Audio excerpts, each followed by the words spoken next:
Hola, ¿qué tal, maestro César Pérez? Los saludamos con mucho gusto. Somos el equipo que está compuesto por María de Lourdes Aguilera Carrillo, Yomara Besares Prado, Ariana Isabel Hernández Domínguez, Servando Rodríguez Barajas y un servidor, Carlos Robledo Santos. Vamos a considerar la actividad 4 que tiene que ver con video, muestreo y tipos de muestreo.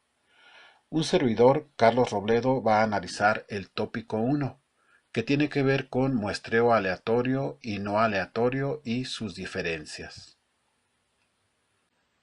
¿Qué es un muestreo? Esta es una pregunta interesante. Se le conoce como muestreo a la técnica para la selección de una muestra a partir de una población estadística. Existen dos métodos para seleccionar muestras de poblaciones: el muestreo no aleatorio o de juicio y el muestreo aleatorio, que incorpora el azar como recurso en el proceso de selección. En el muestreo aleatorio, todos los elementos tienen la misma probabilidad de ser elegidos. Los individuos que formarán parte de la muestra se elegirán al azar mediante números aleatorios. El muestreo aleatorio puede realizarse de distintas maneras. Las más frecuentes son muestreo simple, sistemático, el estratificado y el muestreo por conglomerados. Ahora, en cuanto al muestreo aleatorio simple, cada sujeto recibe un número asignado por el investigador. Luego, por medio de algún sistema, ya sea bolas en una bolsa, un sistema de orden aleatorio con algún dispositivo electrónico, etc., se eligen los sujetos necesarios para llegar al número de muestra estipulado. En cuanto al muestreo aleatorio sistemático, al igual que el aleatorio simple, este asigna a los sujetos un número, pero en lugar de elegir todos los números al azar, únicamente elige uno, y este será utilizado como punto de partida. Luego, al número elegido se le suma el resultado de la división de la población entre el tamaño de la muestra. El muestreo aleatorio estratificado. A diferencia de los anteriores, que toman en cuenta la muestra partiendo del sujeto, este toma estratos. En cada estrato se puede aplicar un muestreo aleatorio simple o bien sistemático. Para determinar el número de sujetos que serán tomados de cada estrato, se realiza un proceso llamado afijación.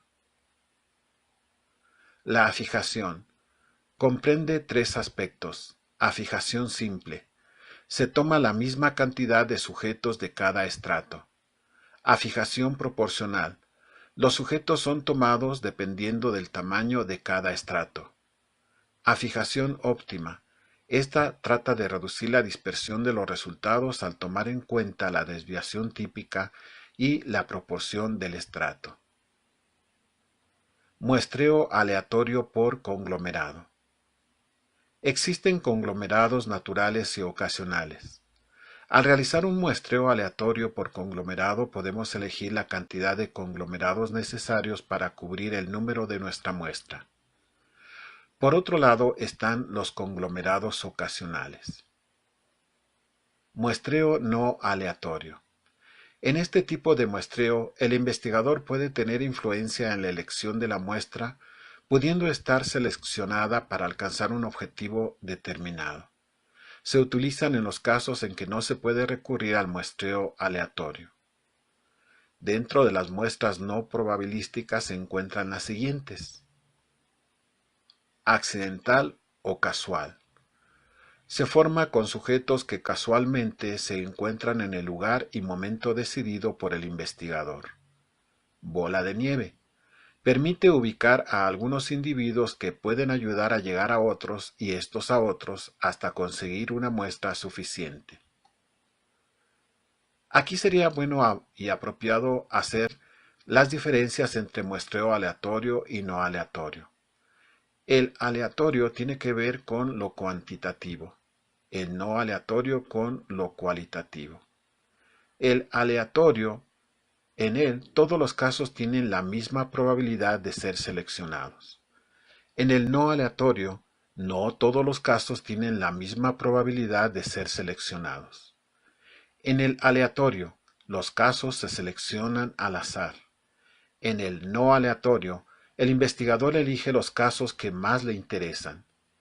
En el aleatorio, no requieren un conocimiento de la población a estudiar. Sin embargo, en el no aleatorio, requiere un conocimiento más elevado de la población. En el aleatorio, este persigue la inferencia estadística. En el no aleatorio, persigue la inferencia lógica. En el aleatorio requiere una muestra con mayor número de casos, pero en el no aleatorio requiere una muestra con menos casos. Como conclusión, podemos decir, en el muestreo es donde se determina la técnica más apropiada en función del problema, la hipótesis y el diseño. En una muestra aleatoria, todos los sujetos de una población pueden ser seleccionados para formar parte de una muestra. Tipos de muestreo. El muestreo aleatorio simple es aquel que se requiere que la identificación sea clara y precisa de cada uno de los elementos que la componen. Prácticamente esta muestra es totalmente al azar. Un ejemplo de ello es en un hospital de cancerología se realiza una investigación sobre la calidad de vida en personas con cáncer. En la fase inicial, el hospital cuenta con 50 pacientes con esta característica y se requiere hacer un estudio profundo únicamente con 10. Pero para esto se pretende elegir aleatoriamente. Para este fin se pusieron los 50 nombres en una urna y se eligieron 10 al azar. El muestreo estratificado. Se toma en cuenta la población con una serie de estratos o características. Un ejemplo de ello es una escuela para niños con discapacidad intelectual. Para esto se realizó un cuestionario a los padres de familia sobre las condiciones de vida que tenían los niños y se dividió la muestra con niños con autismo y con síndrome de Down, así como el género, es decir, femenino y masculino. Estos son los estratos que se tomaron en cuenta para elegir la muestra. El muestreo por conglomerados. Este muestreo es realizado cuando la población es grande y es dispersa. Un ejemplo de ello es en una investigación de corte social se requiere indagar sobre lo que la población piensa acerca de la delincuencia en su zona. Se pretende evaluar cada una de las delegaciones de la Ciudad de México. Para esto se toma una muestra de cada una de las 16 delegaciones para hacer el comparativo. El muestreo poletápico. Este muestreo se realiza por etapas. También se debe aplicar a poblaciones grandes. Por ejemplo, en un hospital se pretende evaluar el estrés en los médicos. Para esto, en la primera etapa se solicita la información de todos. Después se reduce a los que están más expuestos a estresores y sobre ellos se basa el estudio. El muestreo sistemático. Los elementos que se miden son respecto al orden y al espacio. Es decir, el ejemplo es un director de una primaria realiza una investigación sobre los hábitos de estudios de los alumnos con excelentes calificaciones. Para esto, de cada ciclo escolar se toma a esta población y los cuestiona sobre lo que realizan para tener unas buenas notas. Ahora hablaremos del muestreo no probabilístico. En este tipo de muestreo no se elige la población de forma aleatoria, del cual se deriva el muestreo por cuotas, que principalmente consiste en formar grupos de la población con que se quiere trabajar y a partir de ahí se elige la muestra en base al criterio del investigador y que principalmente tengan las características de lo que se desea estudiar. Por ejemplo, se requiere hacer un estudio sobre la diabetes en una población. Supongamos que de esta población solo el 40% tiene la enfermedad y el 60% no. A partir de ahí se escoge el 40% de la muestra que sí tiene diabetes y el 60% de aquellas personas que no la tienen.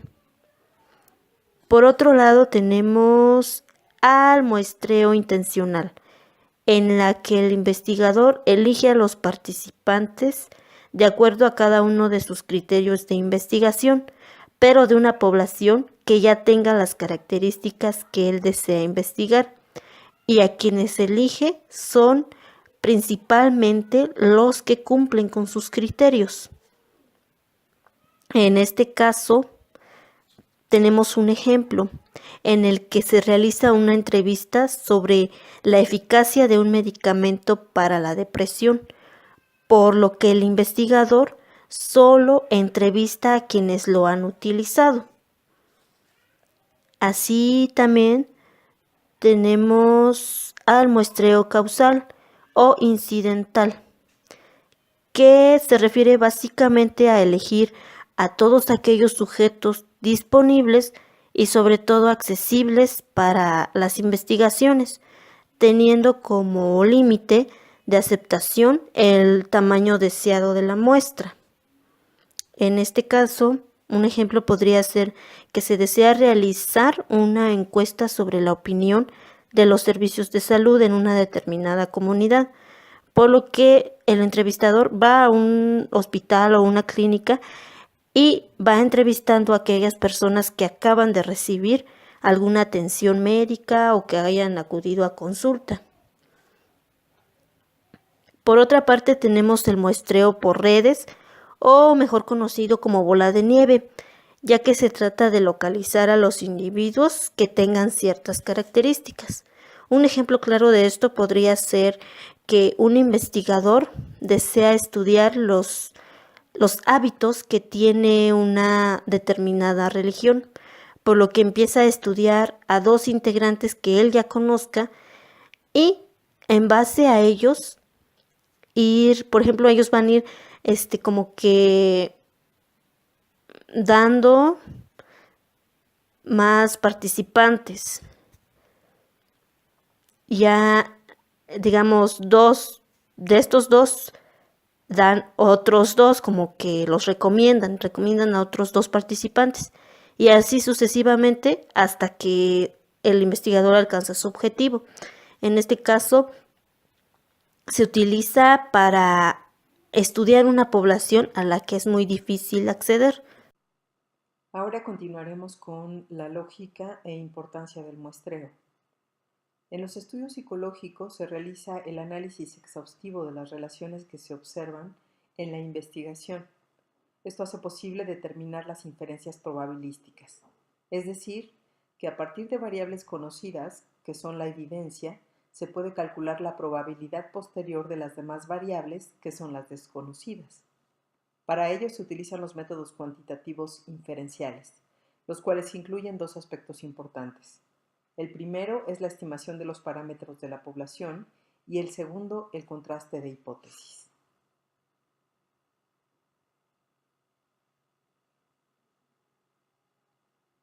Nosotros estudiaremos lo que es el muestreo y tenemos que entender los principales conceptos para entender lo que es el muestreo. Tenemos que inicialmente existe un universo de personas que sería la totalidad de personas que existen con diversas poblaciones. Para hacer una investigación en seres humanos, se determina el lugar donde se encuentra la población que tiene las características que serán objeto de estudio.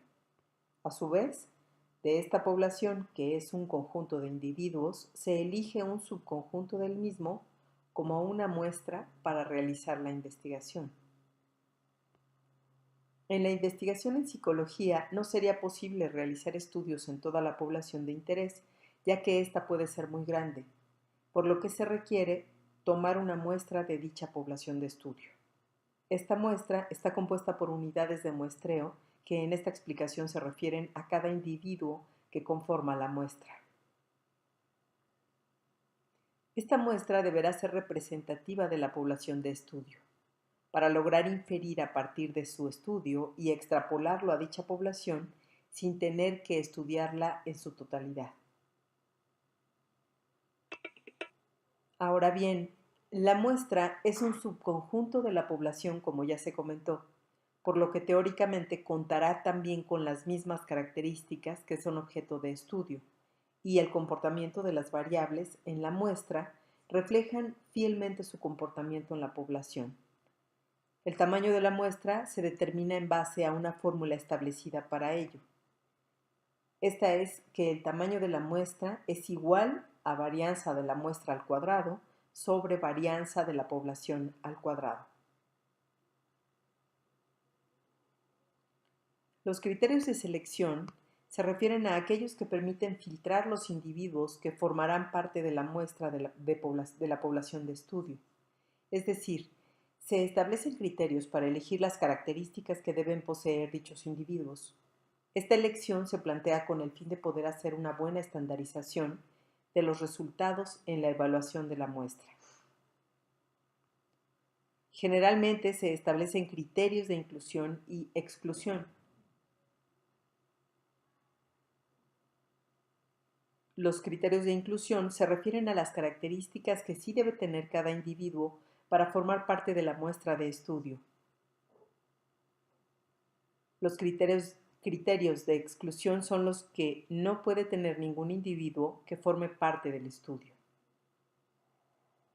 El muestreo es una herramienta de la investigación científica que ayuda a determinar la población que debe estudiarse para lograr hacer inferencias a partir de su estudio.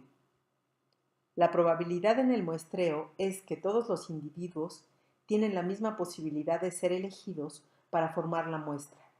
Por esta razón, los métodos de muestreo probabilístico son los más recomendables para contar con una muestra representativa.